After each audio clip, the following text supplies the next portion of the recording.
Bom, então a aula de hoje é sobre a fisioterapia na sarcopenia. Nas aulas passadas nós já discutimos um pouco sobre a sarcopenia, né? Vocês já sabem o que é. Hoje nós vamos reforçar esses conceitos e avançar um pouco, tá?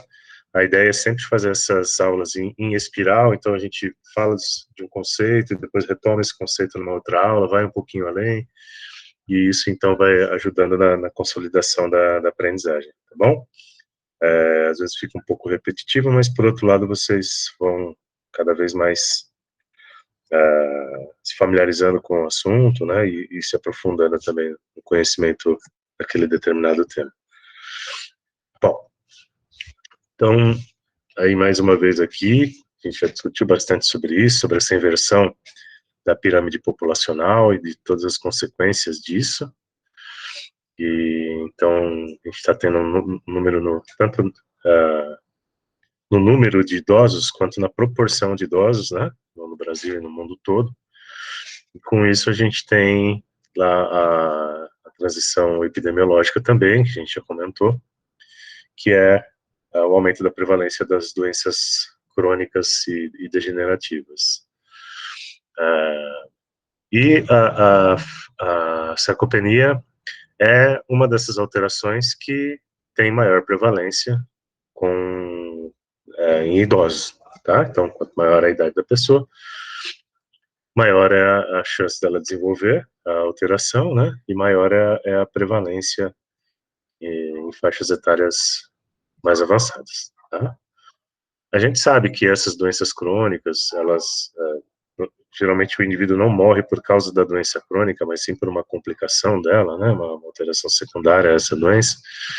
E então o indivíduo pode viver vários anos com essa doença crônica, desde que ela tenha um bom controle. E claro que isso traz um desafio para os nossos sistemas de saúde, porque tanto em termos de custo, né, para tratar toda essa população, quanto em termos do tratamento das complicações e da incapacidade funcional que vem acompanhada aí muitas vezes dessas doenças crônicas e degenerativas, né? A gente tem um impacto social também, porque muitas delas, como eu falei, são incapacitantes, vão interferir na independência, né, das atividades de vida diária, ou mesmo nas atividades laborais, né, então a pessoa pode deixar de trabalhar por causa de uma doença crônica degenerativa, e com isso, então, está tendo essa mudança no paradigma de cuidado da saúde, né, a gente tentar melhorar aí a condição de saúde do idoso, que muitas vezes tem essas multimorbidades, são várias doenças, né, concomitantes da mesma pessoa, pode apresentar síndromes geriátricas, deficiências cognitivas e funcionais, pode fazer uso de muitos medicamentos. Então, é importante mudar esse paradigma para que as pessoas envelheçam com uma melhor qualidade, né, e tenham um menor número de doenças ao longo do envelhecimento e, consequentemente, tenha uma melhor capacidade funcional mesmo na velhice. Bom, então, o que é a sarcopenia? De acordo com esse grupo europeu que estuda a sarcopenia em pessoas idosas, a sarcopenia é uma síndrome caracterizada pela perda progressiva e generalizada da massa muscular e também da força, né? E isso traz um risco de vários desfechos negativos, como a própria incapacidade física, uma piora da qualidade de vida e mesmo a morte, né? A gente sabe que a perda de força muscular e da massa faz parte do envelhecimento, por mais que a pessoa faça exercício, né, se alimente bem, tenha uma vida saudável, é impossível barrar, né, impedir essa perda de massa e de força. O que a gente consegue fazer é reduzir a magnitude da perda, né? Você consegue desacelerar essa perda e consegue, então, mesmo lá na velhice, ter um trofismo muscular e uma força muscular compatível com as suas atividades de vida diária. Acho que isso é o mais importante, né? Claro que a gente tem idosos que são atletas, como aquele exemplo daquela idosa de 90 e poucos anos que ainda faz ginástica artística, né? Assim como vários outros idosos, mas o idoso não precisa ser um atleta, mas ele seria muito bom que ele tivesse uma independência funcional e uma autonomia, né? Então, essa perda de trofismo, de força acentuada, progressiva e generalizada está associada com esses desfechos negativos de saúde, né? Então, como a perda da mobilidade, ou a deficiência de mobilidade, a fragilidade física, quedas e fraturas. Bom, vou dar uma pausa aqui para a gente refletir qual que é a importância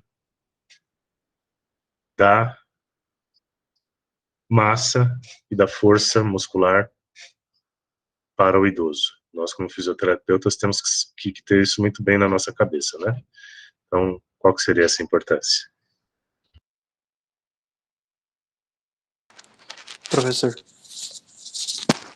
eu acho que, assim, né, é uma coisa meio que da minha cabeça, tô pensando nisso, mas quanto mais massa muscular, força muscular, assim, desenvolvimento, integridade muscular, menor a sobrecarga óssea e articular, porque o músculo, ele faz a estrutura por fora do osso e da articulação, mantém a articulação no lugar. Eu já vi casos assim que a pessoa não tirou o membro de lugar por conta da força muscular que tinha, não prejudicou a articulação.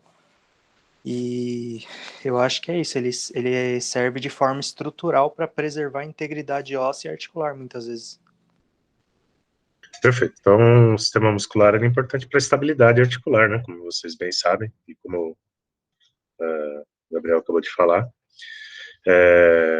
Então, esse é um papel importante dos músculos, né?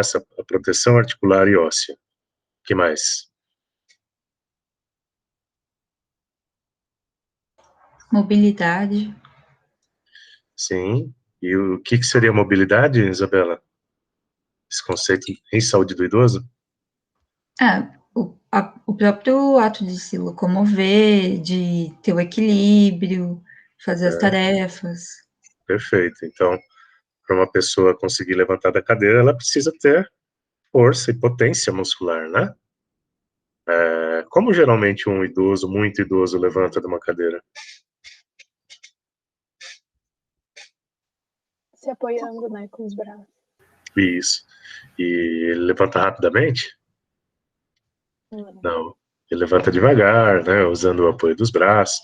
Então, por que será que ele levanta dessa forma? Então, provavelmente por uma redução da força e da potência, né, muscular de membros inferiores,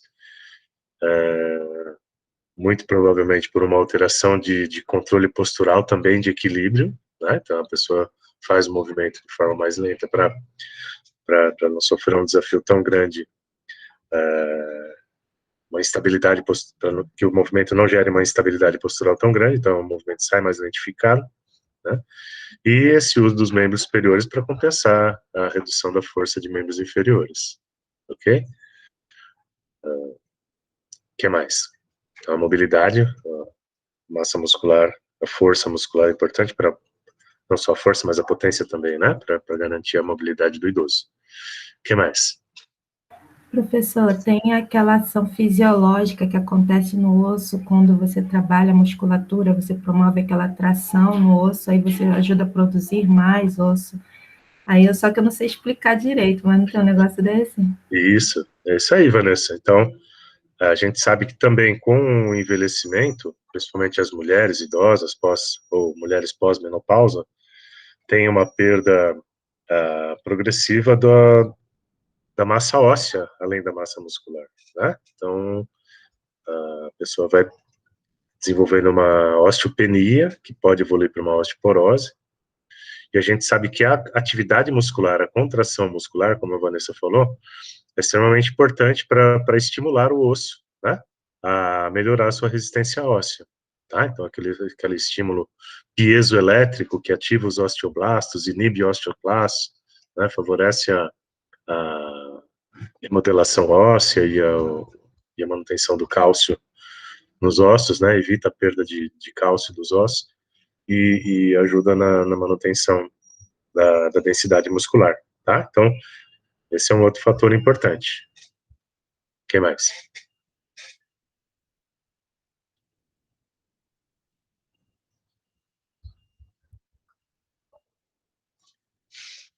Tem alguma coisa a ver com o consumo de energia? Qual que é a relação entre quantidade de músculo e consumo de energia?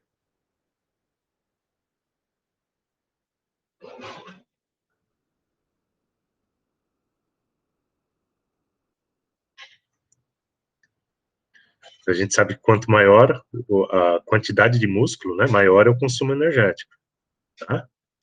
Não sei se vocês lembram da aula passada, da aula retrasada sobre fragilidade, que a redução da massa, do trofismo muscular, reduz esse consumo de energia, né, o gasto energético basal, e isso traz uma menor necessidade de ingestão calórica e proteica para o idoso, ele perde o apetite, pode desenvolver uma anorexia, né, isso pode gerar um ciclo que vai levar a caquexia, ao emagrecimento e a maior perda mesmo de trofismo e massa muscular, de força muscular, tá? Então, é importante também para esse metabolismo basal do idoso. Ok? O que mais? Prevenção de quedas também, né? Exato. Então, vocês tiveram aula passada lá com a Larissa e viram que o sistema musculoesquelético, né, o sistema muscular, é importante para responder aos desequilíbrios. Então, se você não tem uma força, uma potência adequada, você não vai conseguir responder de maneira adequada às oscilações do seu corpo, né? E mesmo, por exemplo, após um desequilíbrio, né, e durante uma queda, a atividade muscular também é importante, não é? Quando você cai no chão, você perdeu o equilíbrio, foi para o chão, você ainda tem uma resposta de proteção, seja de membros superiores ou dependendo de como você cai, né? Para amortecer essa queda, absorver o impacto. Então, a massa muscular, a força, a potência também são importantes para essa absorção do impacto, ou mesmo para uma resposta, para um ajuste postural, né? No sentido de impedir uma queda, ok? Então, é importante para a estabilidade e para o controle postural. E, assim, o que a gente... Oi, Bia. Uma observação também é que se essa queda gerar algum imobilismo temporário, se ele tiver com uma questão muscular, né, diminuída, também vai ser pior ainda, porque vai diminuir mais ainda. Isso. E também tem a questão da funcionalidade do dia a dia, das atividades básicas do dia a dia, né? Se você não tem uma força muscular preservada, você vai ser muito mais dependente para as coisas básicas. Exato. Então, um idoso com uma diminuição da força, da potência, vai ter dificuldade para andar, vai diminuir a velocidade da marcha, vai ter dificuldade para subir uma escada, né? Para sentar, para levantar, dependendo da fraqueza muscular, até para se movimentar no leito. Então, sem dúvida, isso vai impactar na independência do idoso. Ok? Jovem vai para academia para quê? No geral, para ter ganho muscular, né? Para ficar mais marombado, digamos assim. Exato. A gente vai para academia para ficar bonito, né? Ficar forte, ficar musculoso, tá? E além de ficar bonito e musculoso, tem algum benefício lá pensando mais para frente, na sua velhice? Tem, né, professor? Porque se você conseguir manter isso, primeiro que, assim, o seu corpo já vai estar mais preparado, né, para as adversidades que vêm com o tempo, né, com a idade.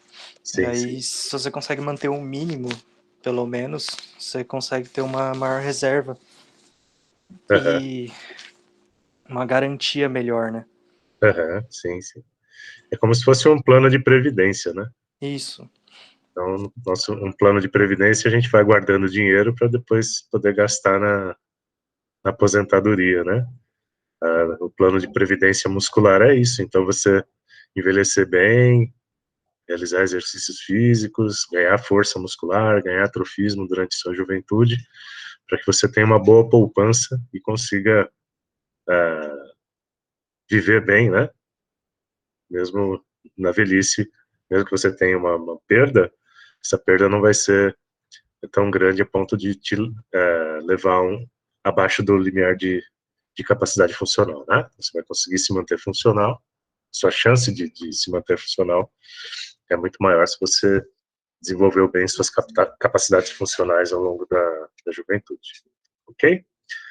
Então vamos voltar lá para a aula.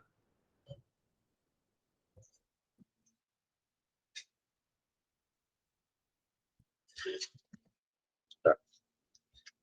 Então teve uma evolução aí no conceito, né, de sarcopenia. Em 1980, a sarcopenia era considerada como um declínio da massa muscular relacionado à idade, que afeta a mobilidade, o estado nutricional e a independência. Já em 2010, teve a introdução da função muscular no conceito. Então, não era só a massa, né, o problema da massa em si, mas sim também da função muscular. E aí entrou a questão da força e da potência muscular e do desempenho físico. Em 2016, houve o reconhecimento da sarcopenia como uma condição independente, com um número específico do CID-10. Tá? Então, qual que foi a evolução? A evolução foi acrescentar aí, o acréscimo do desempenho físico, né, no conceito da sarcopenia. Então, além de ter essa redução da força e da potência, que a gente viu, né, que todo mundo vai passar por isso, o impacto maior da sarcopenia é essa redução do desempenho físico, esse impacto funcional. Tá? Então, a função foi considerada como uma preditora mais potente que a própria massa muscular para os desfechos clínicos relevantes. Esse estudo aqui é bem bacana, porque ele compara o envelhecimento de pessoas sedentárias, ativas, né, e treinadas para atividades aeróbicas, ok? Então, lá no eixo X a gente tem a idade e no Y o consumo de oxigênio máximo, né, o VO2 max. Olha que interessante. Então, a partir lá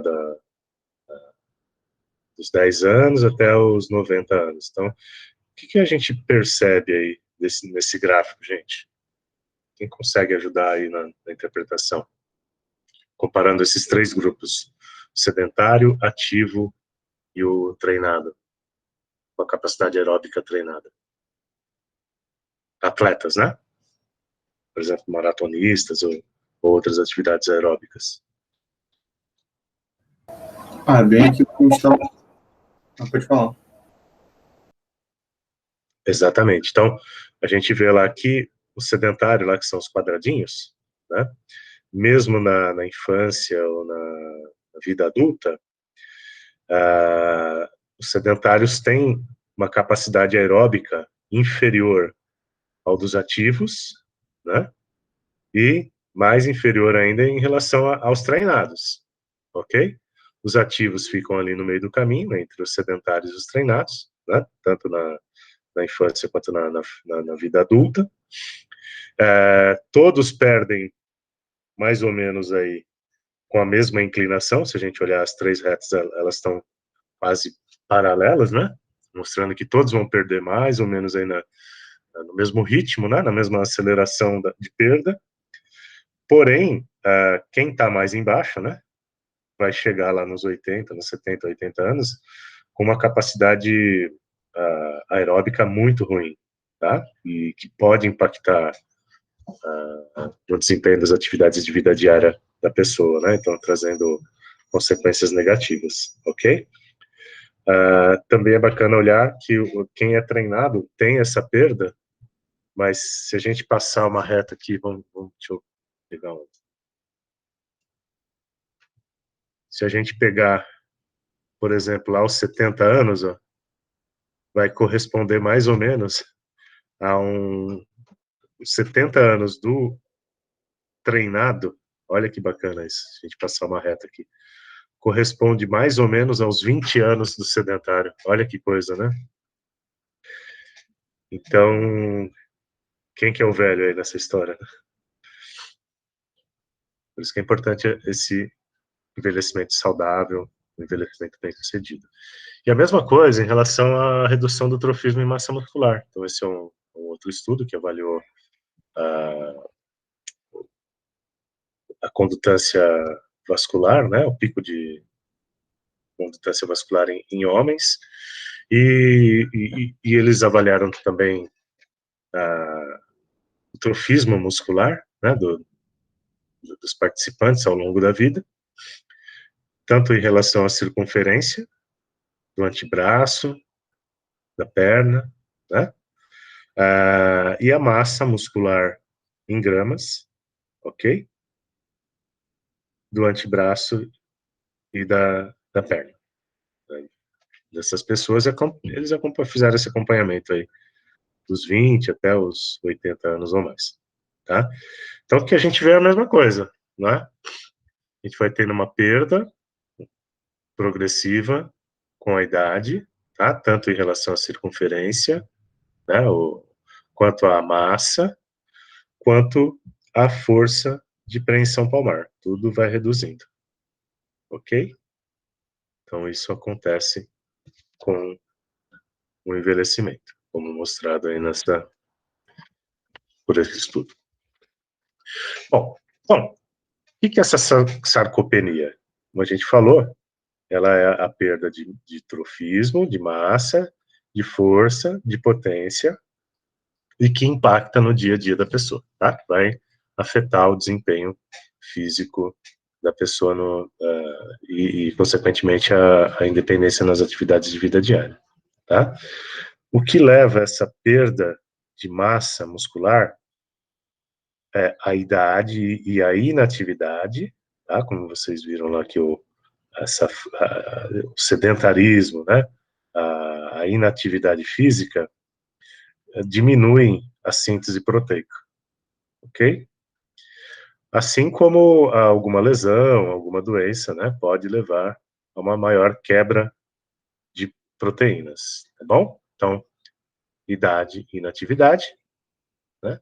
Somados a doenças, né, ou lesões, vão, então, levar a essa maior perda de massa muscular, tanto pela diminuição da síntese proteica, quanto pela quebra de proteínas, né? Ô, professor, Oi. eu tava vendo esses dias, tem uma moça não, uma senhora, eu acho que ela tem 70 anos, e ela começou as atividades físicas com essa idade. O nome dela é Joanne McDonald, depois, se você quiser dar uma olhada. Ela era obesa, ela nunca tinha praticado atividade física na vida, Uhum. não sei se você já viu. Não vi, isso aí não vi. E aí a filha dela que incentivou ela a fazer, porque a filha dela fazia yoga, e ela começou a fazer musculação, e com 70 anos de idade ela ganhou massa muscular, ela ficou super maromba, assim. Mas no caso dela, provavelmente ela já tinha um repertório, né? Porque ela fala assim, ela nunca tinha feito atividade física na vida, mas provavelmente ela estava preservada.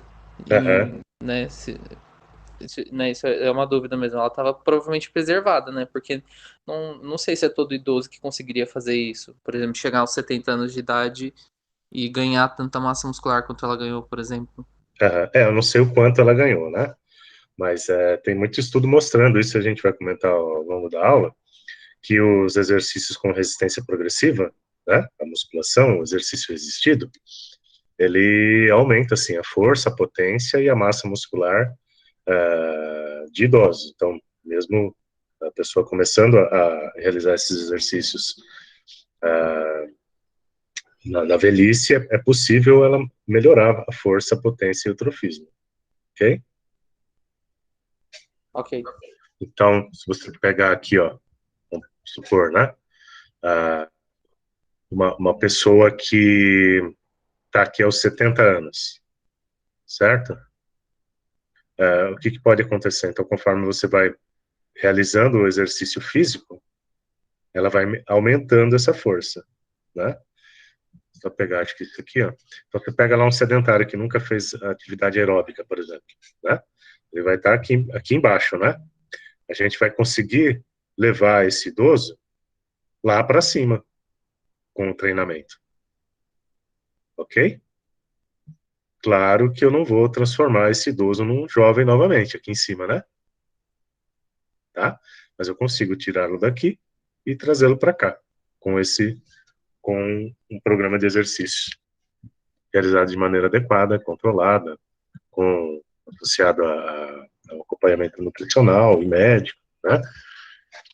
Então, com uma equipe multidisciplinar, principalmente por trás, a gente consegue sim ter uma reversão dessa perda muscular. Deu para entender? Deu sim, professor. Obrigado. Tá. Então, o que interfere nessa sarcopenia? A sarcopenia tem uma origem multifatorial, relacionada a hábitos e estilo de vida, né? Então, os bons hábitos ajudando na manutenção do trofismo muscular, da força, da potência, e os maus hábitos, como o alcoolismo, o tabagismo, o uso de drogas, sedentarismo, né?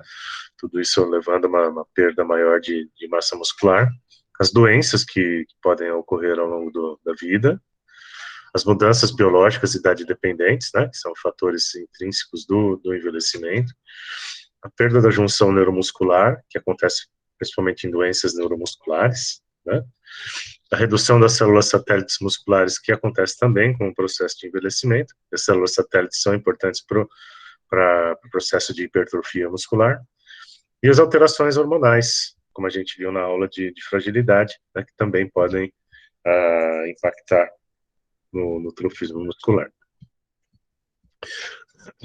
Então, aqui esse gráfico mostra, de novo, a massa muscular e como ela vai evoluindo com o passar do tempo, né? Então,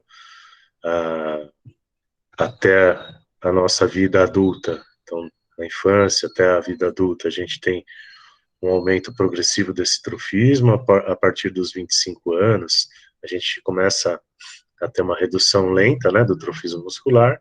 A partir daí dos 40, a perda começa a se acentuar, né, e ela vai até lá os 80 anos ou mais, ok? E aqui, quando você tem uma perda maior que 70%, você tem um risco alto de óbito, inclusive, né, de morte, devido a essa perda excessiva de massa muscular. Tá? Aqui é um estudo coorte, eu não lembro exatamente o número de participantes, mas um número muito grande, né? Milhares de pessoas aí participando do estudo. E essas pessoas foram avaliadas ao longo da vida, por meio do hand grip, lá o dinamômetro de preensão muscular, então homens e mulheres, e aí a gente vê, né, que as pessoas vão ganhando força, e depois da vida adulta elas começam a perder força muscular. Tá? Então, quais são os fatores que podem levar a sarcopenia? Os fatores nutricionais, como a baixa ingestão de proteína, o baixo consumo de energia, a deficiência de micronutrientes, né, de vitaminas, sais minerais, má absorção e problemas gastrointestinais, e a anorexia. E a inatividade física, né, como o repouso no leito, a imobilidade, o descondicionamento, baixo nível de atividade física, a vida sedentária, doenças, né, doenças dos ossos, das articulações, cardiorrespiratórias, metabólicas, endócrinas, neurológicas, câncer, né, problemas renais, no fígado, iatrogênicas, como a hospitalização e o uso de medicamentos. Tá? Então, todos esses fatores aqui podem contribuir para o desenvolvimento da sarcopenia. Não necessariamente a pessoa tem que ter todos eles de uma vez só, tá? Mas ela pode combinar alguns desses fatores, e a combinação desses fatores aqui vão levar a essa perda maior de massa e trofismo muscular, tá? Então, teve um guideline europeu lá em 2019, publicado, sobre a definição e o diagnóstico de sarcopenia, né? E eles reforçam isso. Então, tem a questão associada ao envelhecimento, então, a perda de massa muscular relacionada ao envelhecimento, doenças que podem favorecer a perda de massa muscular, a inatividade física e a malnutrição, a desnutrição, tá? Então, esses são os 4 principais fatores relacionados com a perda de massa e de trofismo muscular. Bom, então, tem vários estudos sobre a prevalência de sarcopenia em idosos, né? A gente sabe que a prevalência pode chegar a metade dos idosos com 80 anos ou mais. Vocês veem que tem uma variação grande aqui da prevalência, né? Entre 60 e 70 anos a gente tem uma prevalência de 5 a 13%, e nos idosos com 80 anos mais de 11 a 50%. Isso varia de um estudo para o outro, da definição, né? De como eles avaliaram cada critério lá para o diagnóstico de sarcopenia. Mas tendo isso em mente aqui, ó, que aproximadamente metade dos idosos com 80 anos ou mais vão apresentar a sarcopenia. Então, é uma doença bem prevalente em idosos, né? E que aumenta, por exemplo, de 13% para 50% entre idosos de 60 a 70 anos e 80 anos ou mais. Bom, essa revisão sistemática fala aqui, de novo, da prevalência e de intervenções para a sarcopenia em idosos, tá? Então, qual é a prevalência e quais são as intervenções que estão sendo aplicadas, né, no tratamento da sarcopenia. Então, os autores aqui localizaram 2.700 artigos, mais ou menos, 1.000 artigos sobre prevalência, 1.500 artigos sobre exercícios, 2.000 estudos sobre nutrição, tá? Aí eles aplicaram lá os critérios de inclusão de cada modalidade de intervenção e terminaram lá com 18 estudos sobre prevalência, 7 estudos sobre exercício e 12 estudos sobre a nutrição, né? Então, aqui são todos os estudos que foram incluídos, né, sobre a prevalência de sarcopenia, nesse estudo. E aí o que chama a atenção é assim, como é que eles chegaram a esse diagnóstico de sarcopenia, né, e como é que eles, então, calcularam essa prevalência. Então, os instrumentos de avaliação para massa muscular, força muscular e desempenho físico estão listados aqui nesses diferentes estudos. Então, isso serve aí como guia, né, para o diagnóstico da sarcopenia. Então, como é que a gente avalia a massa muscular? Densitometria, chama-se o DEXA, né, densitometria óssea. A densitometria, na verdade, ela avalia não só a densidade óssea, mas também muscular. E aí a gente tem lá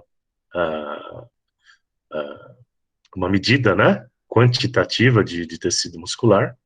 A força,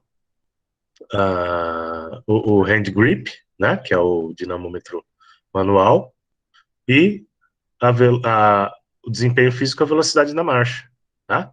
Então, esse é um exemplo aí de como esse estudo aqui avaliou a sarcopenia. Então, a massa muscular pela densitometria, a força pelo hand grip e o desempenho físico pela velocidade na marcha. Então, tranquilo de fazer o diagnóstico. Tem outros métodos? Tem, né? Então, tem, por exemplo, a bioimpedância, que é aquele teste com corrente elétrica, que também estima, né, o volume muscular da pessoa, é possível calcular com esse exame. Outros testes clínicos, como o SPPB, Short Physical Performance Battery, são testes bem simples. Então, tem lá uma posição em que a pessoa fica em pé com os pés juntos, né, que é a posição de Romberg, o semi-tandem, o tandem, o sentar e levantar da cadeira, e um teste de velocidade da marcha, tá? Então, um teste uma bateria bem simples aí, que consegue verificar o desempenho físico da pessoa nessas condições.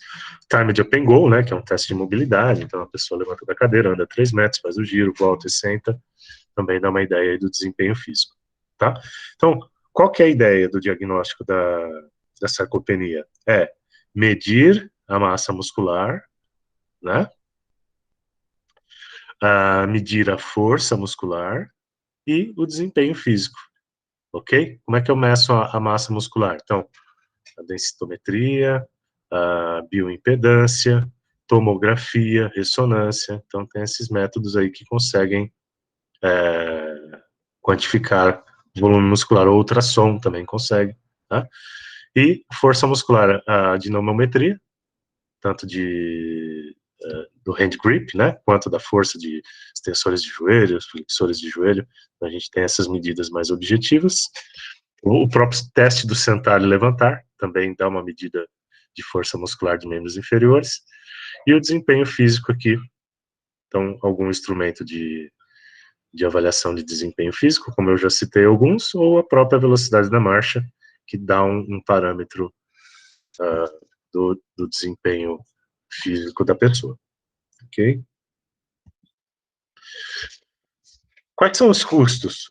Para vocês terem uma ideia, os Estados Unidos gastam por ano 18 bilhões de dólares no tratamento da sarcopenia. Corresponde a 1,5% do total de gastos do sistema de saúde americano, né? Então, se você consegue reduzir 10% na prevalência de sarcopenia, consegue economizar 1 bilhão de dólares por ano, ok? E além de economizar todo esse dinheiro, claro que você vai melhorar a independência funcional dos idosos, tá? Então, melhor forma de intervir na sarcopenia é por meio da prevenção. Então, envelhecer bem, né? Promover o envelhecimento ativo. Como eu falei, a pessoa não precisa ser atleta a vida inteira, mas ela precisa ser ativa. E o tratamento, a gente sabe que aí é por meio de exercício físico e o tratamento nutricional, principalmente, tá? A gente vai falar um pouco mais para frente aí das intervenções. Então, aqui o diagnóstico de sarcopenia, vários grupos aqui nessa primeira coluna, mas o básico é o que é avaliar a massa muscular, a função física e a força muscular, tá? Por diferentes métodos aí você consegue quantificar a massa, a função, né, e a força. Dependendo do teste, né, da avaliação para a massa muscular, você usa uma nota de corte específica para dizer, olha, acima disso a pessoa está normal, abaixo ela já tem uma perda considerável de massa muscular. Desempenho físico, ele sugere que você use a velocidade da marcha, e aí um número cabalístico para a velocidade da marcha é 0,8 metros por segundo, tá? Então, idosos que andam abaixo dessa velocidade já são considerados aí como uma alteração, apresentando, né, uma alteração funcional importante. E a força muscular, o hand grip é abaixo de 30 quilos em homem e 20 quilos em mulheres. Bom, a gente tem aqui uma tabelinha sobre a velocidade da marcha normal, de acordo com o sexo e a altura, né, que eu acho que é melhor do que usar um único número, né, para todos os idosos, sem considerar a idade, o sexo e a estatura, né. Mesma coisa para o hand grip. Então, tem tabelas de normalidade que a gente pode lá avaliar o nosso paciente, comparar com essa tabelinha e verificar se ele está normal ou se ele está abaixo do normal. Ok? Então, basicamente é isso que todos os grupos fazem para avaliar a sarcopenia. Bom, então, em relação às definições, vários grupos aí chegando a esse novo conceito, né, de que a sarcopenia envolve não só a perda de massa, mas também a perda de potência, né, força e potência musculares, e que isso afeta o desempenho físico, tá? Então tem esse consenso aí internacional já. E como a gente tem uma alta prevalência da sarcopenia em idosos, é importante que seja feito um rastreio, né, já que é possível você tratar de forma adequada essa sarcopenia e ter uma melhora no quadro clínico do paciente, tá? Bom, então quando eu devo rastrear? Praticamente todos os idosos, né, principalmente nos muito idosos, a gente precisa rastrear essa sarcopenia. E principalmente em idosos caidores, então, idoso que cai, que sofre quedas recorrentes, né? Idosos que têm queixa de fraqueza muscular, que referem que ou o idoso ou o próprio familiar que estão fazendo as suas atividades de vida diária de uma maneira mais lentificada, que relatam, né, que estão percebendo uma perda de massa muscular e se queixam do desempenho das atividades de vida diária. Tá? Então, essas são as indicações, as recomendações para o rastreio da sarcopenia. E onde fazer? Principalmente em locais onde existe uma alta prevalência de sarcopenia.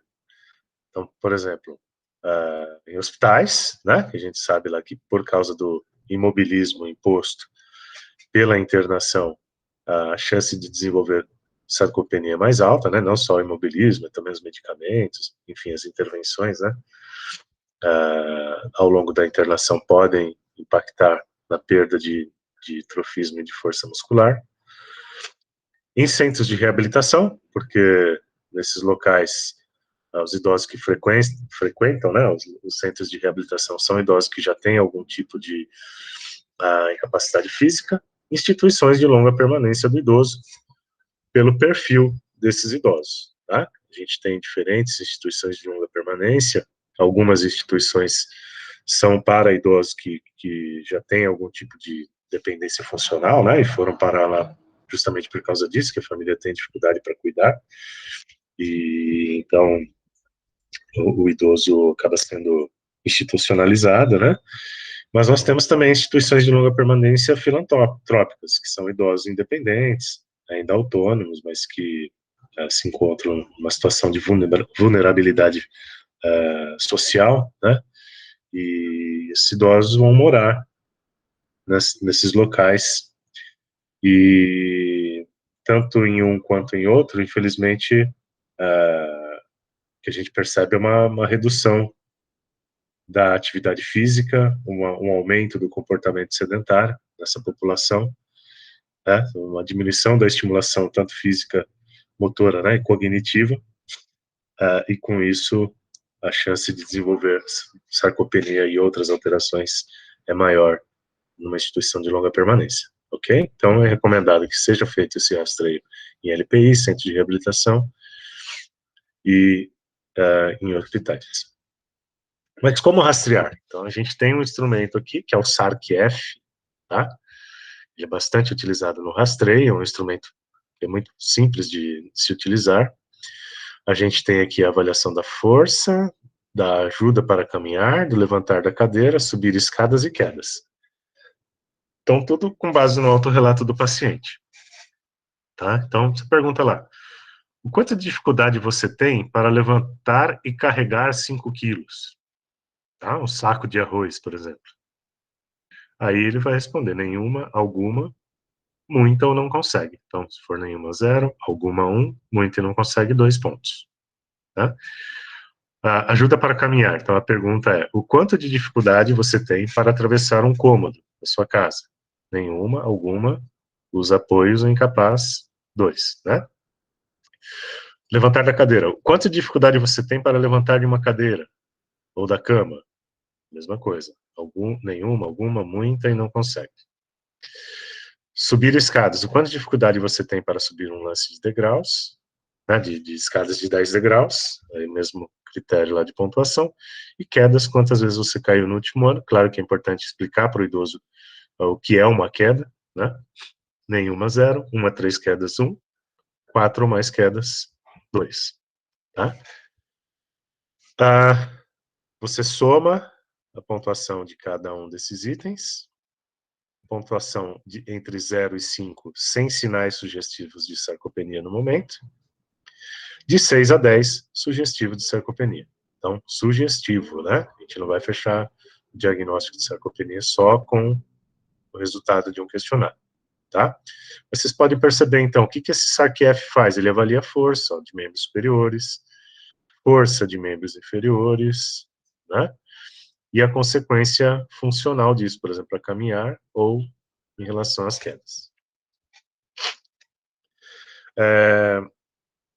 A gente pode refinar um pouquinho essa avaliação, por exemplo, aplicando o hand grip, tá? Que é o dinamômetro manual, medindo a massa muscular, por meio da densitometria ou por meio da tomografia e ressonância magnética, avaliando a velocidade da marcha e o desempenho físico pelo Time de Up and Go, ok? Então, a gente aplica o rastreio, identificou uma alteração, eu vou lá para uma avaliação mais aprofundada. Tá? Precisa aplicar isso aqui, fazer o hand grip, densitometria, velocidade da marcha, Time de Up and Go em todos os idosos? Não. Se eu estou rastreando, né, a sarcopenia, eu vou primeiro aplicar esse questionário que é bem simples e rápido. Se eu encontrar alguma alteração nesse questionário 6 a 10, aí sim a gente vai para uma avaliação mais refinada para chegar lá no diagnóstico final da sarcopenia. Tá? Então aqui tem um fluxograma para rastreio de sarcopenia que é bem interessante. Então eu tenho uma suspeita clínica, ou apliquei já o SARC-F e identifiquei, né, que ele tem um risco alto de sarcopenia.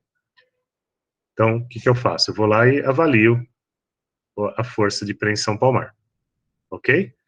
Se não tem suspeita clínica e eu apliquei o SARC-F, o SARC-F deu lá de 0 a 5, né? Eu vou reagendar uma avaliação periódica com esse idoso, né, acompanhar, por exemplo, de 1 em 1 ano, 6 em 6 meses, eu peço para ele voltar e aplico o rastreio novamente, tá? Mas, se eu apliquei o SARC-F, identifiquei que ele tem lá de 6 a 10 pontos, eu vou fazer o hand grip, né? Se o hand grip está dentro da normalidade, eu vou avaliar outras causas dos sintomas relatados pelo paciente. Provavelmente não é, as queixas do paciente não estão associadas à sarcopenia, tá? Pode ser um outro problema. Se ele tem uma redução da força de preensão, né, tem uma diminuição da força, ele já é classificado aqui como sarcopenia provável, ok? E isso já aponta para a necessidade de uma avaliação da massa muscular, seja pela densitometria, bioimpedância ou outro método, né? Se a pessoa tem essa perda da massa, né, que foi verificada por esses exames, aí sim ela tem a sarcopenia confirmada, né? Confirmou a sarcopenia, eu vou medir, então, o impacto funcional dessa perda de massa muscular, de força, né, no desempenho físico, seja pela velocidade da marcha, o Time de Up and Go, o SPPB, instrumentos de avaliação que eu decida aplicar para verificar o desempenho físico. Se tem um impacto no desempenho físico, aí ele é classificado como sarcopenia severa, tá? Então esse é o racional do rastreio, né? Para a gente identificar se a pessoa tem só uma suspeita, ou se realmente ela tem uma provável sarcopenia, se a sarcopenia é confirmada por um exame que quantifica a massa muscular, né? E se ela é severa, né? Quando que a gente classifica como severa, se essa sarcopenia é confirmada, né, pela densitometria, ou bioimpedância, ou tomografia, ressonância, tem um impacto funcional nesse idoso. Tá? Então, para vocês nunca mais esquecerem, a gente tem aqui, ó, sarcopenia provável, critério 1, baixa força muscular, ok? Diagnóstico é confirmado pela documentação adicional, para o critério 2, né? Então, o 2, que é? Baixa quantidade de tecido muscular ou qualidade. Então, isso aqui eu vou ver, né? Pela densitometria, pela tomografia, pela bioimpedância. Então, aqui, então, a gente tem a confirmação do diagnóstico.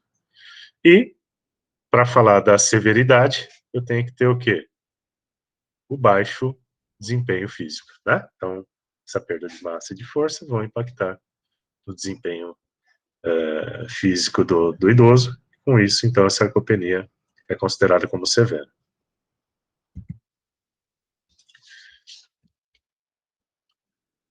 Bom, Aí a gente tem aqui os instrumentos de avaliação escolhidos para a medida da força muscular, da massa e do desempenho físico, é basicamente isso que a gente já discutiu até agora, né? Então, mais um estudo aí mostrando a importância de avaliar cada um desses itens, né? Força, massa e impacto funcional. Essa tabelinha aqui tem as notas de corte, tá? Para força muscular, teste de sentar e levantar,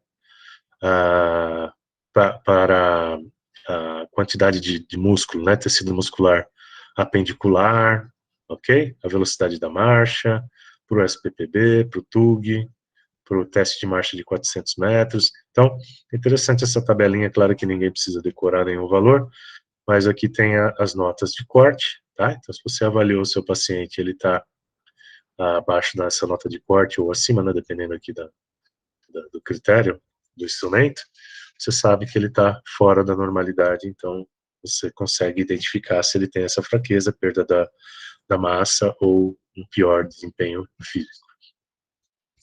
Ok? Aí, novamente, o consenso europeu sugere aqui um rastreio diagnóstico de sarcopenia, seguindo esse FACS, Find Case, Assess, Confirm and Severity, né? Então, find cases para identificar indivíduos com risco de sarcopenia, tá? Aplicando o SARC-F. Assess, avaliar a sarcopenia com a força de preensão palmar ou sentar e levantar a cadeira 5 vezes. Né? Para quem não tem o dinamômetro, esse teste é bem simples. Você pede para o indivíduo levantar a cadeira sem usar o apoio dos braços 5 vezes e mede o tempo, né, que ele gasta para levantar essas 5 vezes, tá? Confirm. Para confirmar a sarcopenia, eu preciso identificar a perda de massa muscular, então a DEXA, densitometria, tomografia, bioimpedância e ressonância. E a severidade, eu vou aplicar um teste de desempenho, ok? Velocidade da marcha, SPPD, timer Pengo, ou um outro teste de marcha. Tá aqui, de novo, o FACS, né? Então, Find Case, Assess, Confirm, Severity. Como é que eu vou achar os casos? Rastrear os casos, SARC-F. Como é que eu avalio? Força muscular. Como é que eu confirmo? Densitometria, bioimpedância, tomografia, ressonância. E a severidade, como é que eu avalio? Desempenho físico. Bom? Preciso verificar, né, se as queixas estão relacionadas com uma alteração de malnutrição, com caquecia ou com fragilidade. Então, a gente vai rastreando isso tudo para verificar, né, se realmente é sarcopenia ou se tem um outro problema por trás daquelas queixas, tá bom? Claro que a gente tem uma sobreposição aqui de sarcopenia com fragilidade física, né? Tem uma intersecção grande aqui. Muitos idosos frágeis apresentam sarcopenia e vice-versa. E fisiopatologia.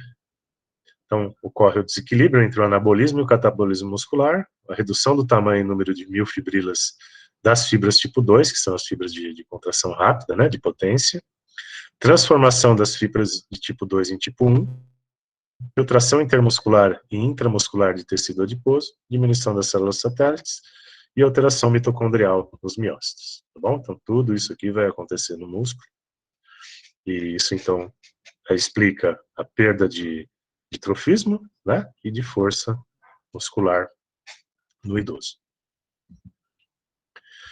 Bom, tratamento.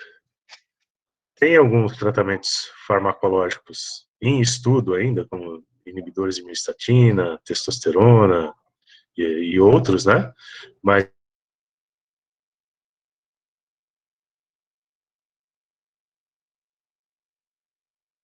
ainda não há evidência. E o não farmacológico é o que resta para a gente. Então, o que tem evidência de que funciona na sarcopenia? Exercício físico, fisioterapia, né? Mais o tratamento nutricional. Então, é isso aqui que vai gerar resultados positivos na sarcopenia. Bom, esse estudo aqui é da Lancet, de 2019. É bem interessante, né? Ele avalia, faz um apanhado geral da sarcopenia, rastreio, intervenções para melhora da sarcopenia. E olha que bacana aqui, ele destaca a atividade física, né, como tratamento primário. Então vejam a importância da fisioterapia no tratamento da sarcopenia. E os exercícios resistidos, né, melhoram a massa, melhoram a força muscular, tá? E a massa também, tá bom? Então, melhor modalidade para ganhar massa e força, exercícios com resistência progressiva. Então, os exercícios em idosos com sarcopenia mostraram evidências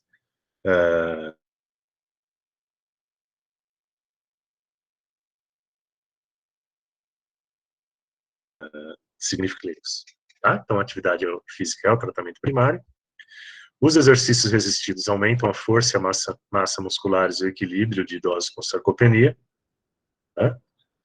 Ainda não tem um número suficiente de ensaios clínicos, a gente precisa estudar mais, ainda tem algumas dúvidas, né, que algumas lacunas na literatura, principalmente em relação ao modo de aplicação dos exercícios, a duração, a intensidade desses exercícios. Então, a gente não sabe ainda qual é a formulinha melhor aí de exercício, né, qual é a mais efetiva para melhorar a força, o trofismo e a potência muscular dos idosos com sarcopenia. Em relação à nutrição, as intervenções, né, nutricionais são menos consistentes. O que significa isso? Que não funciona? Não. É que ainda os estudos não conseguiram mostrar de maneira tão efetiva, né, as evidências em relação à contribuição do tratamento nutricional no tratamento na melhora da sarcopenia, né. Tem uma evidência de que a combinação de exercícios com nutrição pode promover uma melhora na sarcopenia, né? E a efetividade de exercícios com ou sem a suplementação nutricional melhoram o desempenho físico. Então, parece que o melhor de tudo aqui é a prática de exercícios, né? E o tratamento nutricional sozinho não vai reverter a sarcopenia. E acreditamos que a combinação de exercício com o tratamento nutricional seja o melhor caminho, porém ainda precisam mais estudos para comprovar essa hipótese, né? Então, tem um pouco de evidência, alguma evidência sobre o benefício da dieta saudável, não sabe exatamente qual é o melhor momento, né, e a quantidade de ingestão de proteína ao longo do dia, se é de maneira espaçada ou de uma vez só, então como que seria isso ao longo do dia. Mas tem um consenso que já recomenda o aumento da ingestão proteica em idosos com sarcopenia, tá bom? Então, o que a gente tem aí de recomendação? Exercício físico, principalmente exercício com resistência progressiva, né? Mais o aumento da ingestão proteica para o tratamento da sarcopenia. Suplementação oral, né? Principalmente da sarcopenia relacionada com má nutrição. Leucina e metabólitos de ômega 3 são mais efetivos no aumento da massa muscular na função de idosos saudáveis, mas ainda não tem estudos suficientes para falar que eles também, esses aminoácidos podem melhorar o trofismo e a massa de idosos com sarcopenia, provavelmente ajudam também. Bom, ainda mais desse estudo, o que eles reforçam? A importância da avaliação da força e do desempenho físico, né? Indicam que a melhora de 1 ponto nesse SPPB, ou 0,1 metros por segundo na velocidade da marcha, já são clinicamente importantes. Então, você avaliou seu paciente lá no início do seu tratamento, né? Reavaliou depois de um período de intervenção, identificou que ele melhorou pelo menos 1 ponto nesse SPPB, ou 0,1 metros por segundo na marcha. Opa, legal, né? Tá tendo um resultado bacana aí na sua intervenção. Melhora nas AVDs, o número de quedas, também são resultados importantes, né, resultados funcionais, o impacto funcional aí das intervenções nos idosos com sarcopenia. Então, a gente considera mais relevante, né, do que o próprio ganho de força muscular é essa melhora na capacidade funcional dos idosos. Tá? Então, o que as pesquisas estão... Oi, pois não. Desculpa. Eu queria saber, assim, para mim eu entendi que tem que ter o exercício físico, a atividade física, mas, assim, até qual ponto nós, como fisioterapeutas, vamos fazer a atividade física e até qual ponto o profissional de educação física também poderia ajudar? Uhum. Então, na verdade, na saúde do idoso, a gente trabalha em conjunto, né, numa equipe multidisciplinar.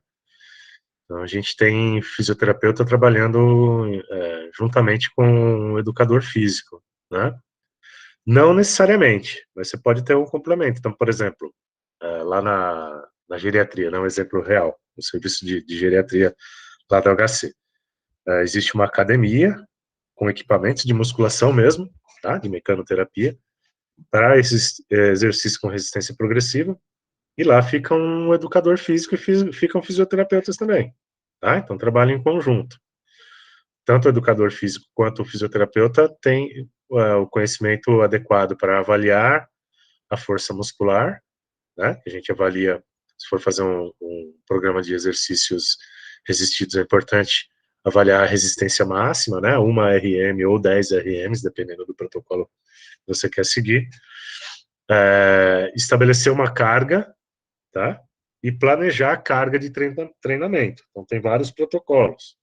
Você pode começar, por exemplo, com 50% das 10 RMs, né? Então, se o indivíduo consegue levantar 10 vezes 5 quilos para um determinado movimento, eu vou começar com 2,5 kg para uma adaptação, né? Principalmente o idoso que é sedentário, que nunca praticou atividade física na vida, né?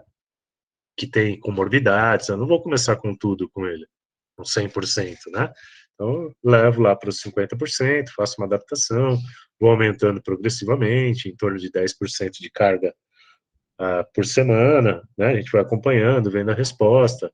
Se ele se adaptou, a gente continua a aumentar. Se ele teve algum efeito adverso, por exemplo, dor muscular, a gente não evolui com essa progressão, né? Então, dou uma segurada na carga, ou às vezes até reduzo a carga, e assim a gente vai controlando. Então, é um exemplo aí de atividade multidisciplinar. Então, tem no mesmo local fisioterapeutas e educadores físicos trabalhando de maneira integrada. Qual que é o diferencial do trabalho do fisioterapeuta? Além do exercício em si, nós podemos entrar com um treinamento funcional, né? O treinamento voltado para a tarefa. Então, quais são as dificuldades que o paciente apresenta no seu dia a dia? E como a gente pode desenvolver estratégias para que ele consiga ter um melhor desempenho nas atividades de vida diária, né? Então, esse conhecimento o fisioterapeuta tem, e seria uma especificidade da nossa profissão, olhar principalmente para o desempenho nas atividades de vida diária. Então, posso melhorar o equilíbrio do paciente? Posso, né? Então, posso melhorar a estratégia motora dele para levantar numa cadeira? Será que ele está usando a biomecânica mais adequada, a estratégia de movimento mais apropriada para aquela determinada atividade? E então a gente vai olhando para outras coisas além da própria força muscular, tá bom? Mas tem coisas que são comuns. Exercício físico, né? Pode ser aplicado tanto por fisioterapeuta quanto pelo profissional de educação física. Ok? Não sei se eu respondi a sua Respondeu. pergunta. Obrigada, professor. Tá, joia. Claro, assim, né? Sempre tem pessoas que sabem trabalhar em equipe e tem outros que não sabem, né?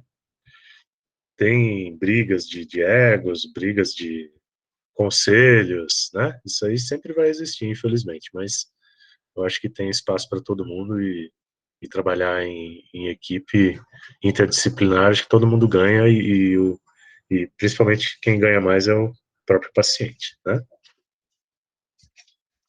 Bom, então, estava falando das pesquisas aqui, né? As pesquisas estão focando principalmente em relação à prevenção, né? Na identificação de fatores de risco, principalmente nos modificáveis, né? A idade não tem como modificar, né? A pessoa só não vai envelhecer se ela morrer antes. Mas tem alguns outros fatores, por exemplo, principalmente o baixo nível de atividade física e a dieta, são fatores modificáveis que podem prevenir, né? Ou mudar a evolução da sarcopenia. Tá? Esse gráfico eu gosto bastante de mostrar para vocês, e ele, você pode mudar aqui, força muscular, por capacidade aeróbica, por controle postural, ele sempre vai mostrar mais ou menos essas duas curvas, né? Então, lembra que eu mostrei para vocês o envelhecimento bem-sucedido, a senescência e a senilidade aqui embaixo? Aqui a gente está usando o mesmo gráfico para falar da força muscular. Então, a gente tem o limiar de incapacidade aqui embaixo, né? Essa outra zona aqui, que é uma zona de desempenho físico baixo, ok? E aí a gente vê que quanto maior a reserva funcional, né, menor é a chance do indivíduo atravessar essa linha da incapacidade, tá? E aqui, olha que bacana, que acho que foi o Gabriel que comentou, né? Ah, mas eu consigo tirar um idoso aqui que já está abaixo do limiar de incapacidade e jogar esse idoso lá para cima? Consigo. Não sou eu que estou falando, então tem vários estudos mostrando que se você entrar com uma intervenção adequada, você consegue sim melhorar a força, o trofismo muscular, né, e a capacidade funcional desse idoso, tá? Olha a importância da nossa profissão junto com as demais, né, principalmente a nutrição no tratamento da sarcopenia.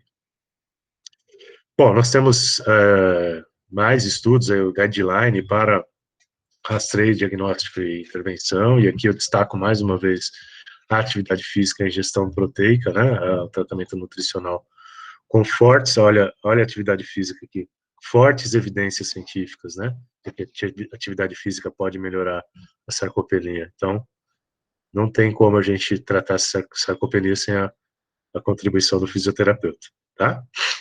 E a proteína, que também tem uma evidência moderada, né, não é tão forte quanto de exercício, não que ela não funcione, mas precisam mais estudos para mostrar.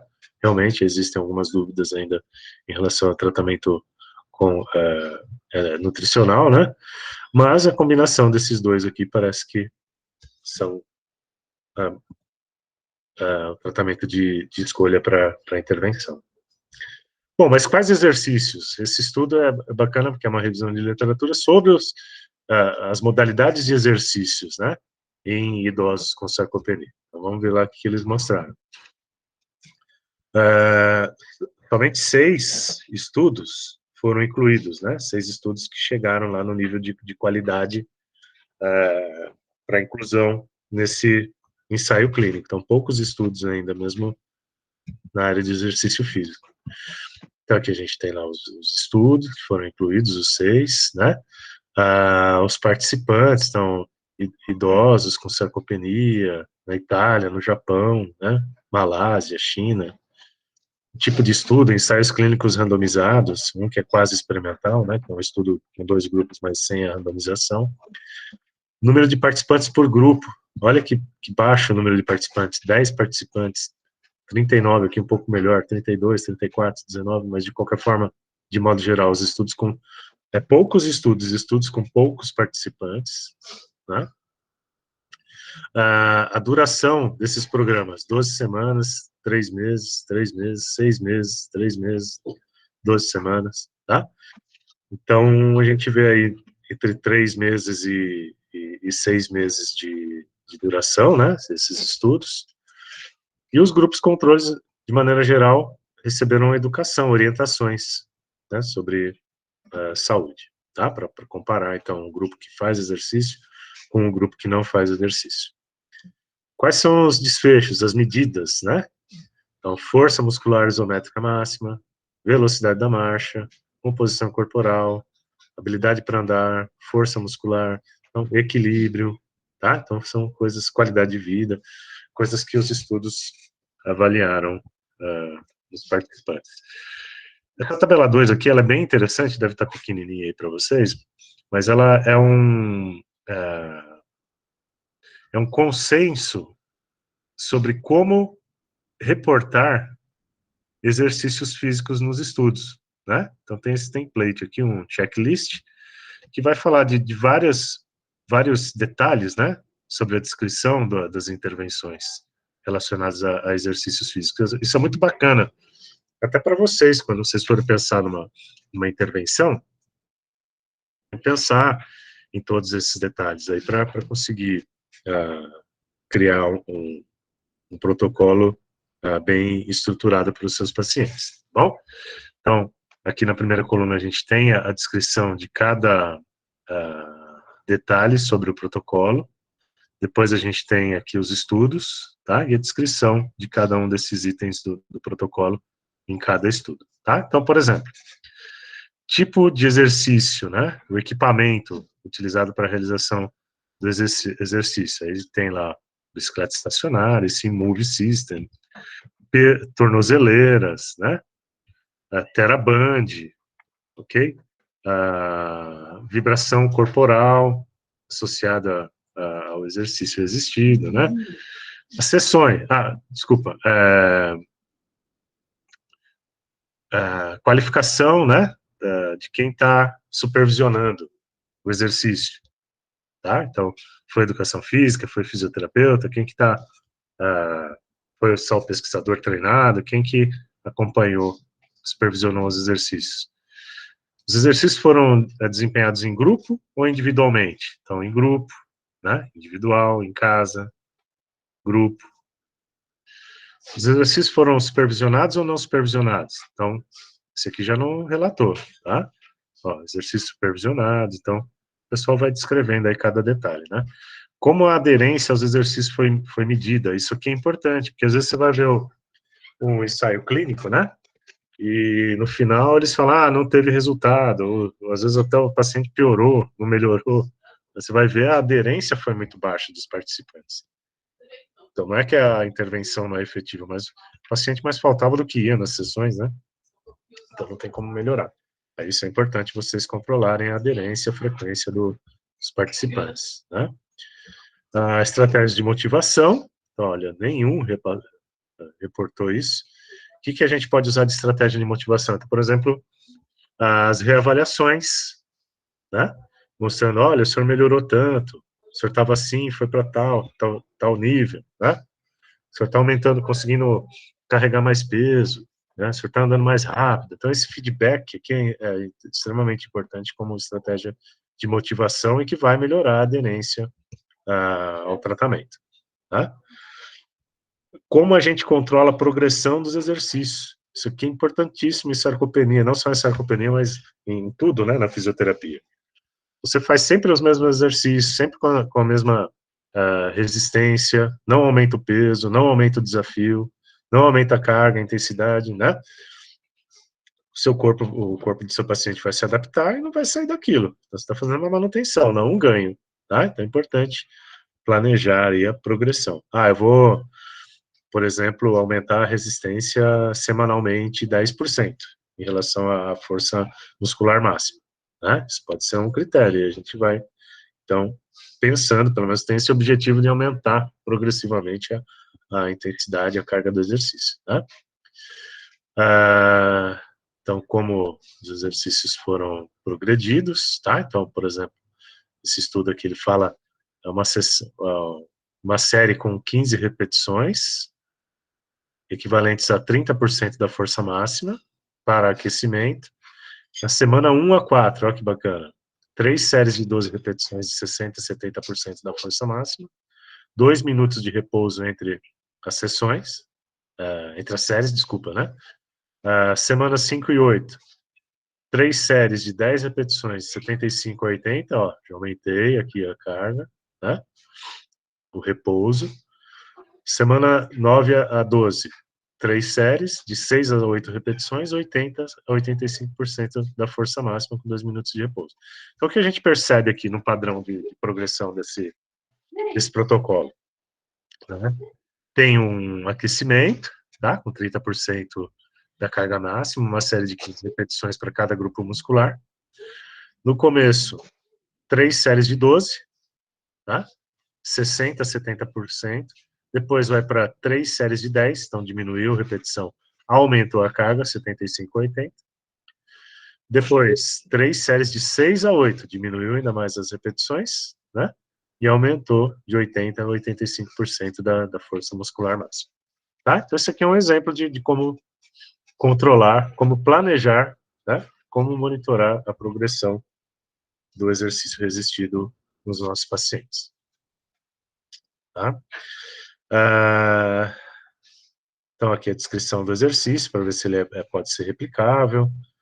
Se tem algum componente domiciliar do exercício, isso aqui também é muito importante, porque às vezes o fisioterapeuta esquece, né? Ou não se atenta às orientações domiciliares, né? Então, o paciente preferencialmente tem que complementar os exercícios em casa, ele tem que levar a lição de casa, tem que fazer exercício em casa, tá? E aí a gente vê aqui, ó, 3 estudos aqui não consideraram essa complementação do programa em casa, né? Se teve algum componente sem exercício, então outro, por exemplo, atividade cognitiva associada, alguma outra coisa que não fossem exercícios, né?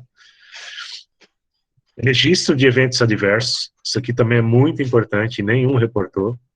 Como é que o paciente evoluiu? Aumentou a carga, ele começou a ter dor. Um teve que parar porque teve dor no joelho. O outro aumentou a pressão, né? O outro teve AVC. Ixi, olha só. Então tem que relatar tudo isso, tem que controlar quais são as consequências da minha intervenção, se minha intervenção está trazendo algum malefício para os pacientes. Ok? Local, né, onde o estudo foi desempenhado, né, desenvolvido, e alguns não reportaram, outros reportaram que foi no Instituto de Gerontologia, em casa, no centro, na comunidade, né, num clube esportivo, então eles vão mostrando aí onde o protocolo foi aplicado. A descrição lá, número de séries, repetições, número de sessões, duração da sessão, olha que bacana, né? Tudo isso aqui descrito nos diferentes estudos. Se os exercícios foram gerais ou personalizados, isso é uma outra coisa importante. Principalmente quando a gente faz treinamento em grupo, é difícil, né, individualizar os exercícios. Quando a gente faz intervenção em grupo, você faz exercícios mais generalizados, mais genéricos, tá? Sem conseguir individualizar tanto, tá? Se você faz o exercício individual, aí sim dá para você personalizar melhor, controlar melhor a progressão, né? Dar uma atenção melhor ao seu paciente, tá? Então, de novo aqui, decisão para determinar o nível inicial, né? De cada participante, tá? Então aqui eles se basearam na força muscular máxima. Os outros estudos eles não reportaram isso, né? Como a aderência ou a fidelidade ao programa de exercício foi avaliada, ninguém também registrou isso, tá? E se o que foi planejado foi executado, também ninguém relatou. Ok? Bom, enfim. Nesses 6 estudos aí, quais foram os desfechos? Então, desfecho hand grip, força de preensão. Então, 3 estudos avaliaram hand grip, né? Comparado com o controle, não teve diferença entre o controle e o exercício, ok? Então, isso aqui traz uma informação importante. Hand grip, força de preensão palmar, é uma boa medida de rastreio, mas não é uma boa medida de desfecho. Se você faz fortalecimento de quadríceps, de bíceps, de deltoide, é pouco esperado que você tenha um ganho de força de preensão palmar, a não ser que você faça um treinamento de força de preensão palmar, né? Então, existe a especificidade do treinamento. Não quer dizer que o grupo de exercício não teve nenhuma vantagem em relação ao grupo controle. Não teve vantagem em relação ao hand grip, né? Que era esperado. Ninguém fez treinamento de força de preensão, não vai ter diferença entre o controle e o grupo que fez o exercício. Agora, olha isso aqui, ó. Força de extensão ajustada pelo peso. Opa, aí sim, né? Então, 2 estudos avaliaram a força de quadríceps e aí mostraram que o grupo que fez os exercícios resistidos teve um aumento na força superior, né? Significativamente superior ao grupo controle, mostrando então que é possível melhorar a força de idosos com treinamento resistido, ok? Aqui outro método, né, a força de extensão não ajustada pelo peso, a força geral, né, de quadríceps, sem considerar o peso. Então, mostrando mais uma vez que houve um efeito, né, superior dos grupos que fizeram exercícios físicos, nos 3 estudos. Velocidade da marcha, né, também aqui uma vantagem para o grupo que praticou exercício. E aqui uma ressalva, vocês viram que os protocolos não incluíram treinamento específico para velocidade da marcha, né? E aí eu chamo a atenção para a importância da fisioterapia. A fisioterapia não vai pensar só na massa, na força muscular, na potência muscular. A fisioterapia pensa na capacidade funcional do paciente. Então, treinar a marcha, marcha com obstáculos, mudança de direção, sentar, levantar, né? Então, essas coisas, subir e descer a escada, tá? Então, melhorar o equilíbrio, controle postural. Isso não foi feito, e mesmo assim eles tiveram uma pequena melhora aqui, né, quase não diferente do grupo controle, só com fortalecimento. Agora, se a gente entra com essa intervenção que a gente chama de multimodal, considerando os aspectos funcionais, aí sim o ganho vai ser superior. Tá? Time de Open Goal, então, que avalia a mobilidade, 2 estudos mostraram que teve uma melhora superior, né, reduziu o tempo do Time de Open Goal nos pacientes que fizeram o exercício resistido, tá? Então melhorou lá o tempo de sentar e levantar, melhorou a marcha, né, o retorno e o sentar novamente, reduziu em quase 2 segundos aí o tempo de desempenho do Time de Open Goal, mostrando que os exercícios resistidos com resistência progressiva podem melhorar a mobilidade dos idosos. Volto a dizer, isso são resultados, né? Esses são resultados dessa meta-análise, né? Que usou somente exercício com resistência progressiva. É isso que a gente recomenda? Não.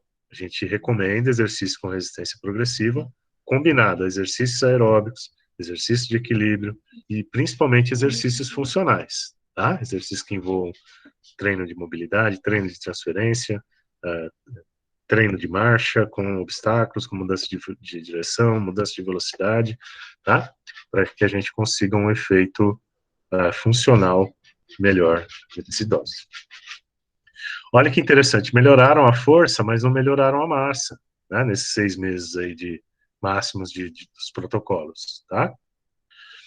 Uma pequena vantagem aqui para o grupo de exercício, mas que não foi significativa. A massa apendicular, aqui é a massa geral, né, e aqui é a massa apendicular, aí sim. Então, provavelmente, eles enfatizaram o quê? Força muscular de membros superiores e membros inferiores, tá? Talvez eles não tenham enfatizado grupos musculares do tronco, por exemplo. Quando você avalia a massa muscular total, você não vê muito efeito. Agora, se você olha força, a massa muscular de membros, né, superiores e inferiores, aí o grupo que fez exercício teve um efeito superior, né? Aqui, ó, massa muscular de membros inferiores, ok? E também não interferiu na perda de massa muscular, tá? Na porcentagem de massa muscular. Então, o que eu falei, foi um treinamento específico, né, com esse objetivo específico de redução de massa muscular, mas teve o benefício do ganho da massa e da força muscular, né? Bom, de qualquer forma, o que eles concluíram? Olha, necessidade de mais estudos sobre o benefício dos exercícios, já que só 6 ensaios clínicos apresentaram boa qualidade, né? Mais estudos sobre intervenções baseadas em exercícios para a gente saber qual que é a duração do programa adequada, qual é a frequência semanal, 1, 2, 3, 4 vezes todos os dias, o que é melhor. Intensidade, então, qual a porcentagem em relação à força máxima, né, que a gente deve trabalhar, como eu controlo a progressão, é semanal, a cada 2 semanas, quantos por cento a gente aumenta de carga, modalidade, né, o exercício com tornozeleira, com elástico, isocinético, enfim, qual que é a melhor modalidade para treinamento de força muscular e potência em idosos com sarcopenia, tá? Então, a associação entre a carga do exercício e o efeito do treino, então, para saber a dose e efeito, né, do exercício. Tem bastante coisa ainda para a gente estudar para refinar aí o nosso tratamento, ok? Eu acrescentaria aqui a possibilidade de combinação de modalidades de exercício, né? Como eu falei para vocês, não é só o exercício resistido que vai resolver todos os problemas do nosso paciente. Considerações finais, então. Sarcopenia é uma desordem muscular progressiva e generalizada que envolve perda acelerada de massa muscular e função, que está associada com desfechos adversos de saúde. Não é somente o problema relacionado à idade, mas sim com as condições ao longo da vida.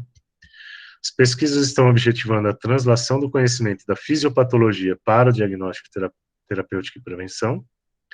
Abordagem do curso de vida para contribuir para a prevenção e manejo da sarcopenia. Áreas importantes a serem investigadas: mecanismos celulares e moleculares, biomarcadores, melhora da acurácia dos testes diagnósticos e o desenvolvimento de estratégias efetivas para prevenir e tratar a sarcopenia. Ok? Dúvidas?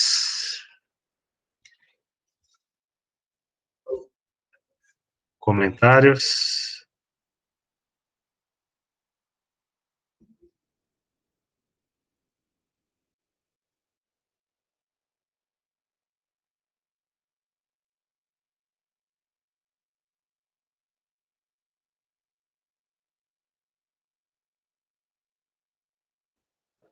Professor, Fala, Vitória. eu pensei um pouco sobre acho que o que o Gabriel tinha falado, né? E também sobre a questão que você apresentou nos estudos dos protocolos, né? Mas lá na reabilitação pulmonar, a gente também realiza alguns tipos de protocolo, né? A gente faz o treino aeróbio, sempre em esteira ou bicicleta, e depois o treinamento resistido. E são vários idosos que a gente acaba atendendo mesmo. E eles reparam bastante a diferença da hipertrofia que eles acabam ganhando. E eles começam a fazer com mais motivação e falando: ó, mostrei para minha mulher, agora eu tô com músculo. Ou perdi um pouquinho do tchauzinho, mas eu tô aqui mais forte. E eles se motivam bastante com isso, é bem legal. Tem até uma parceria, né, do HC com aquele Instituto Biodelta, né? Que eles são bem focados na parte de treino resistido. E também muitos idosos acabam tendo um aumento dessa massa magra, né? Da massa muscular. Então, acaba acontecendo e a gente tem essa realidade brasileira aqui, né? No que a gente trabalha, nos nossos estudos, né? Legal, Vitória. Bacana esse relato aí, né? Há muito tempo teve um preconceito até, né? Ah, idoso não pode levantar peso, idoso não pode ir na academia, vai se machucar, né? Vai ter algum evento adverso, vai morrer, vai ter infartar, né? Então a gente tinha esse preconceito e, na verdade, muito pouco pelo contrário. O que é arriscado é não fazer exercício, né? Desde que a gente faça tudo muito bem controlado, muito bem monitorado. Conta um pouquinho para eles, Vitória e Bia. Quem que tá lá? É só a Vitória, acho, né? Tá lá na Reab. Sou eu. Conta um pouquinho como que é o protocolo, como é que vocês monitoram, como é que vocês evoluem com a intensidade dos exercícios, a frequência. A gente faz a avaliação inicial, né, no paciente. É uma avaliação bem completa, mas vou focar mais na parte do treino resistido. Então, a gente faz a avaliação de uma RM dele. Essa reavaliação acontece depois da 16ª sessão e ao final. A gente inicia também com 50% em média do valor que ele conseguiria em uma RM. E a Cibele, ela passou uma forma de progredir. Então, a gente começa com, por exemplo, 50%, com 3 séries de 8 repetições. E a cada 2 terapias, a gente aumenta o número de repetições. Então, varia de 8 repetições, 10 até 12. E aí, a gente faz um incremento de carga. Então, a gente aumenta para, por exemplo, 60% e vai indo. A tendência é que alguns, né, principalmente quando a RM é muito baixa, eles conseguem chegar antes da 16ª sessão na RM que eles completaram no início, né? Então, a gente segue dessa forma. O Vinícius, ele também, no começo, ele passava uma forma, mas aí não era para hipertrofia em si, né? Mas de recrutamento de mais fibras. Então, às vezes, a gente também usa, dependendo do paciente, uma carga um pouco menor, com uma série, repetições maiores. Então, uma carga menor com 20 repetições, para ter um recrutamento maior de fibras, né? Então, é mais ou menos assim, ou a progressão de 8, 10 e 12, incremento, ou esse recrutamento maior de fibras. Geralmente acontece com pessoas que realmente não conseguem, às vezes, também fazer o teste da RM, né? Porque os pezinhos vão até 1 quilo. A gente tem de 500 gramas aqui escondidinho, mas às vezes a pessoa, ela tá, por conta do pós-Covid, né, tão fragilizada que às vezes ela não consegue. Aí a gente usa os terabands, né, as faixas elásticas. E aí nas faixas elásticas, em geral, as repetições são maiores. Bacana. E como é que é a adesão deles, Vitória? E assim, você falou que eles ficam motivados, eles percebem a melhora da força, né, do trofismo. E como que é a adesão? Eles costumam frequentar direitinho? Tem muita falta? Como que é? Lá na HARP pulmonar, a gente está atendendo principalmente pacientes pós-Covid e os que estão aguardando transplante pulmonar, né? Mas a maioria acaba sendo pós-Covid. Então, por conta do pós-Covid, eles têm uma série de perdas, né? No seu dia a dia, por exemplo, começou uma menina, ela tem 28 anos. E ela chegou com andador, ela foi primeiro para a parte da neuroreabilitação, então ela perdeu muito. E fazendo os exercícios, não só os resistidos, né, que complementam, mas também o treino aeróbio, eles acabam ganhando de novo, né? Então, todos acabam saindo com relato que não estava conseguindo subir escada, agora eu estou conseguindo. Então, é por esse conjunto. E eles reparam essa melhora, por isso não tem nenhuma falta. É muito difícil alguém faltar ou acontecer alguma coisa. Eles aderem e eles relatam, né, a melhora ao longo da terapia. E a gente faz 24 sessões, né?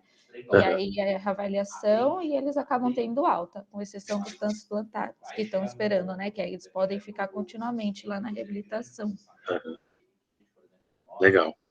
Então, essa é uma estratégia bacana, né? De mostrar para o paciente o quanto ele está evoluindo, o quanto ele está progredindo, chamar a atenção para ele, né? O que ele não conseguia fazer, conseguindo fazer agora, né?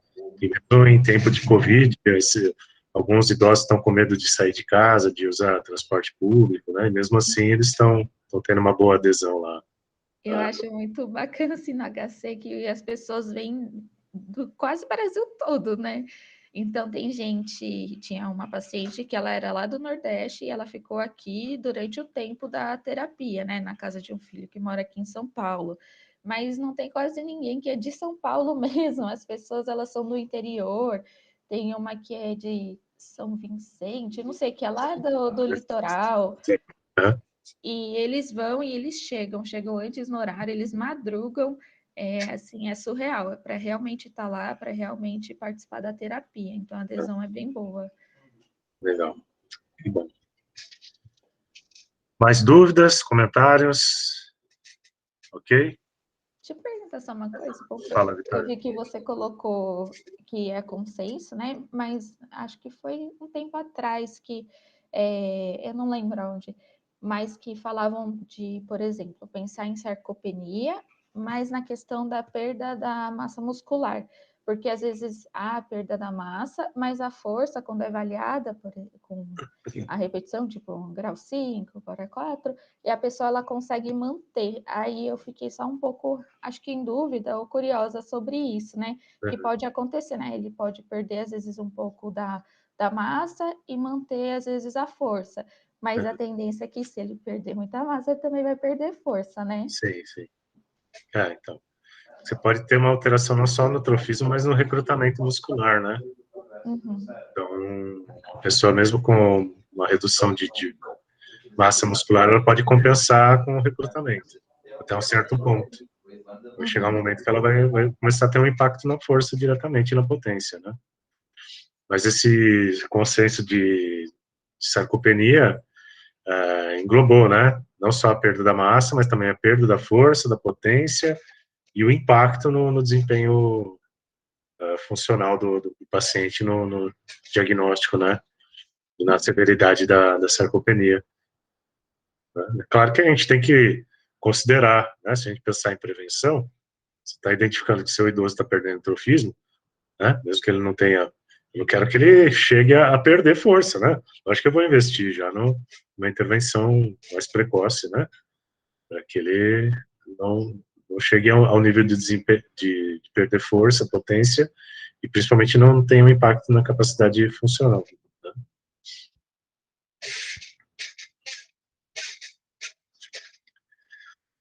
Ok? Mais alguma coisa?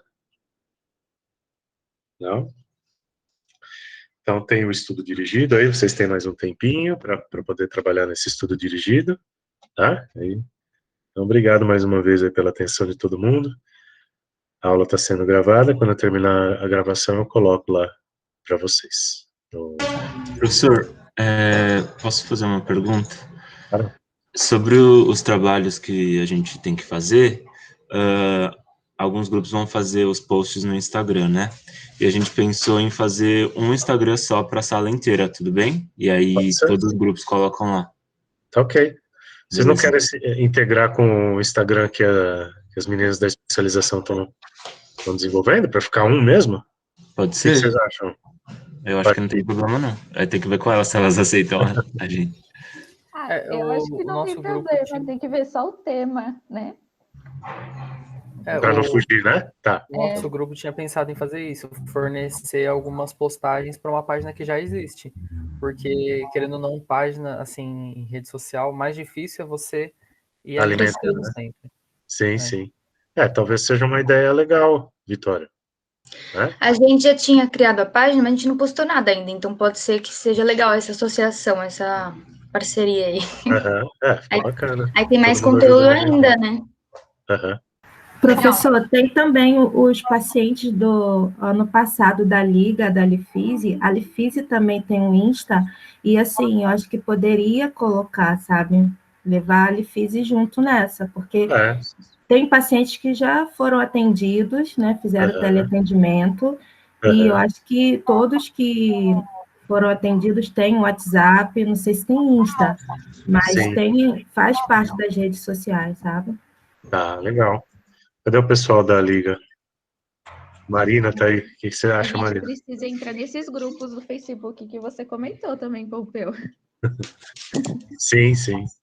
Sim, em relação ao Instagram, a gente tem o Instagram da Liga, mas a gente pode aproveitar para divulgar os trabalhos da turma também, se não quiser postar exatamente lá. A gente pode ver um jeito de postar. Mas o que você acha de integrar a Liga com essas atividades, com esses trabalhos? Eu acho que dá, mas aí eu tenho que ver com a Adriana também. Aí a gente pode ver como que a gente consegue integrar tudo isso. Porque a gente meio que já tinha pensado em fazer alguns posts informativos também, aí vai depender do que a galera aqui da disciplina for fazer para a gente alinhar com o que a Liga pensou também. Legal. Cada grupo ficou com um tema, né, específico? Foi isso? Para dividir os temas, né, de postagem, para ficar repetitivo. Professor, a ideia inicial do nosso Instagram, né, do Saiba Mais 60 Mais, seria levar aos idosos informações de atividades para eles fazerem de forma online ou presencial quando voltar. E como tem o Instagram da Lifise também, então o pessoal que está com essa ideia de fornecer postagens poderia dividir. Então, eles fazem determinadas postagens, o que tem relação com ao que o idoso pode acessar, que ele pode fazer uma atividade e tal, eles direcionam para a gente, e o que tem relação com um post informativo, que pode ser para tanto pessoas da área da fisioterapia, relacionadas à saúde, e quanto para o idoso postar na Lifise, que acho que vai ter um alcance nas duas páginas, e todo mundo vai estar integrado. Tá, legal. Também é uma outra ideia bacana, né? Aí ficam duas páginas, né? Cada uma com um objetivo um pouco diferente uma da outra, mas complementar, né? Fica bacana, sim. Também pode ser. Vocês que mandam, tá? Só precisa conversar aí todo mundo. Vocês decidirem uma ideia ou outra. Mas eu gostei também dessa ideia de trabalhar com essas duas páginas, né? E de forma integrada também, né? A gente já tem a Saiba Mais 60 mais criada. A gente pode utilizar ela com a turma também. Tá, Só legal. a gente comunicar, né? É bacana esse nome, né? Chama atenção. Porque Sim. da Liga, ela puxa mais para os estudantes que estão interessados, né? Liga de Fisioterapia. Mas esse nome Saiba Mais 60 mais é interessante porque chama a atenção dos idosos mesmo, né? Uma outra população. O foco ia Outro ser público-alvo, né? idosos mesmo. Sim, bacana. Ficou bem legal mesmo. Joia. Ok, gente. Tudo bem, Gabriel? Quer falar alguma coisa? Acho que ele congelou lá. Tá bom, então. Então, obrigado aí mais uma vez, tá? Obrigada pela aula, Pompeu. Foi muito boa. Obrigado, Bia. Até semana que vem, então. Até, gente. Tchau, tchau. Tchau.